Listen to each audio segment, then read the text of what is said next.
What up, y'all? It's your boy, Neighborhood Nip Hussle, and right now y'all tuned in to Guerrilla Journalism. How the shit on the street, you already know. Neighborhood Nip Hussle. Stay tuned. South Central State of Mind coming this summer. Yeah. This is the Baroness with Guerrilla Journalism, talking with Nipsey Hussle. Yeah. What's up, y'all? Neighborhood Nip Hussle. We out here, LAX tour. Last day of the tour. Finna kill this last show. Get back to the house, man, and finish the album up. What's happening, though? Can you speak on your Eritrean heritage? Eritrean, yeah. My pops from out there. My pops from East Africa. You know what I mean? He was born out there. Came out to America when he was like 18, 19. And my mom, she from LA. She was born and raised out here in the United States in LA and all that. But like just recently, I went back out there and met my folks and met like my granny and my cousins and my aunties and all them. So it was just eye opening, connecting me back with my folks and it really gave me a first person understanding of really where we come from as far as my folks and our heritage and our culture and a whole country motherfuckers that look like me and all that. So it was cool to connect because I was raised and born in America under American culture and all that, but I got a whole nother side of me that's from a whole different place, whole different dialect, whole different language, whole different outlook and aspect on life and all that. So it's good to just see both sides. Can you speak on learning music production at 13 in Watts Tower Studio? Yeah, basically what that was about, that was like, my mom knew I was, she always used to see me writing raps and all that, listening to CDs and buying Source magazines and all that, so somebody put her up on a little program that was having at the Watts Towers. It was basically like a free studio. Niggas could come in and do their thing, and she was just like, I'm gonna put you on it. I know you on your music real heavy, if you want, I'll start dropping you off and all that, you know what I mean? So when I was young, probably in the 6th grade, I started recording music, learning production and all that, learning how to connect equipment, how to work a studio from all aspects, like the creative end and the technical end, you know what I mean? So it just made shit easier for me when it was time to do my projects, because my engineer was bullshitting with me or acting like he was doing something that was like rocket science. I just tell him, watch out, my nigga, I'll handle it, you feel me?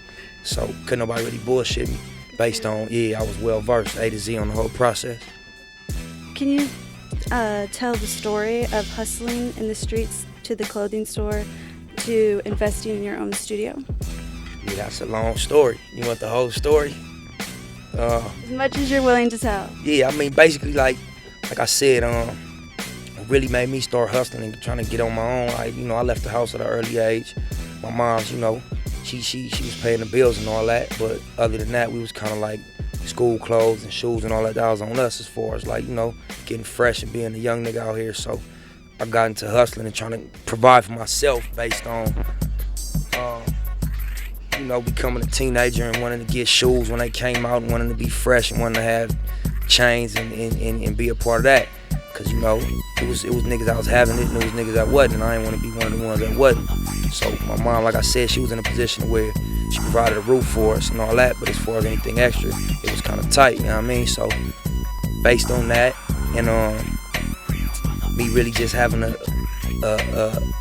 I like to think a mature perspective on life. Like I put it in I seen a long time ago, if you ain't got no money, you really ain't got no position out here and you ain't got no place in this world. So, that was my thing, school and all that was cool, but I felt like I was to the point I need to start getting out here and making my own moves and getting money.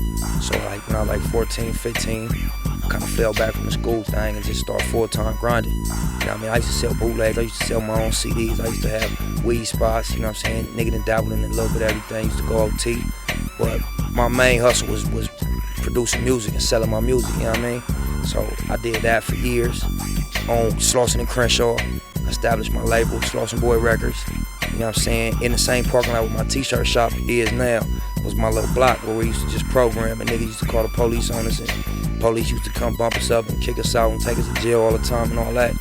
And basically, once we got our money up, we got the shop. Before we got the shop, I invested in studio equipment. Before I got my equipment, I had bought a gang of cars, rims, jewelry, shit like that. And I was indulging in that real heavy. But I always knew, based on me starting so early in the music, that I wanted to get back into the music. And I felt like that was really my calling and what I was here to do.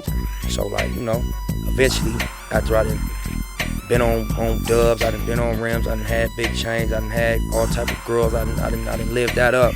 that really wasn't fully fulfilling to me. That wasn't my aim. I got more pleasure out of creating, going in the studio and making records that would entertain me and that, you know, represent our struggle and all that. Like, I got more satisfaction out of that than I did out of spending my money on, like I said, jewelry, cars, clothes, living a fast life, fucking females and all that. Excuse me, but you know, just living that lifestyle of like a nigga getting money every day in the streets. Like, I got more pleasure out of creating music than that. So like, I sold all my shit, sold my car, sold my chains and all that, and just invested in, you know, Pro Tools, the Apple computer and all that, mics, preamps and everything, to just get my studio set up. And from there, my brother matched me halfway. Like, he seen me putting all my money into it. He had some money. He like, whatever you spend, I'm gonna match you halfway. So I spent some racks, he spent some racks, and we set up my studio. And like I said, I established my label, Slaughter Boy Records, and got a distribution deal for my label myself, negotiated it myself. I'm like 17 at the time, 18, you feel me? And it was a cool situation. I was gonna put out my first project, but like, you know, we started making moves in other directions, started making a lot of noise, and the majors started calling, so we just did a major deal instead of doing the independent route. But yeah, that's basically the synopsis, you feel me? Yeah, exactly. Along the same lines, can you talk about the police raid where they took your studio equipment? Yeah, basically what that was, like I said, we had bought the studio a while before they raided it, you know what I mean? And over probably like a year's time, every dollar I got, I invested into my studio, you know what I'm saying, or into my business, my company. So I used to go OT, get money to do shows, whatever little money I come across hustling and all that, I devote into my studio and put into my studio. So when they raided, my shit was like all the way fully upgraded, you know what I'm saying, top of the line, everything, Pro Tools, Apples.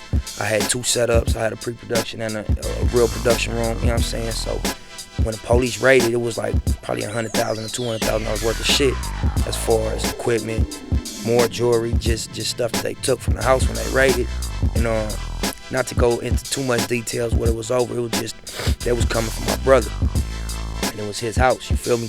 And I was just in one of the rooms producing. That was my studio, and the house was in his name, and he was a registered owner of a shotgun, like a legitimate gun and all that. So, but by me being on probation and having prior gun cases, you know what I'm saying, they threw the gun on me, boxed up all the equipment, took everything, the surveillance around the house, like really just took anything of value out the house, took the 745 out the back. My brother had a bulletproof 745, took that, took jewelry like this. He had 3 more Cuban links, took them, took money out of safes and all that, and just kind of like stepped on everything we had established over the years, you feel me? So that was a major setback for me. That was November 17, 2006 was when they raided, yeah. And you know, I had to fight my case built out. I ain't had to do no time over it, but it was just another setback. It extended my probation, which I ended up violating and doing time over in the future. So it really was like a major setback. I came back out on the streets. I ain't had no studio equipment. So, you know, it was like I was back to ground zero, you know what I mean? As far as my production and me being creative, I ain't had no outlet anymore, and I didn't have no car, I didn't have no dope sack, I ain't had no jewelry. So I felt like when I sold all my shit to invest in my studio, I was taking 2 steps back to take 10 forward. But it's like before I could get to my goal, everything got took from me, and I ended up back at zero. You know what I mean? But you know, that was a part of the game. I just had to accept the loss and keep pushing. And you know, I feel like, you know, anybody that ended up being successful took a loss like that in their life. You know what I mean? So I just felt like I just had to push over the speed bump and keep going. And since then, I've been trying to establish myself since. Like, I still ain't got a studio. You know what I mean? I recorded big studios and all that, but I still ain't established another studio for myself to record at, because it'd be so much going on. I'd be on the road half the time. I got other situations in motion, so it been hard for me to get myself back into that position I was in. You know what I mean? Even though I'm successful in the industry and I got a major deal now, it's still the grind that I put into creating that was not a year or 2. That was 5 or 6 years of stacking money and grinding. So, you know, we bouncing back right now. Yeah.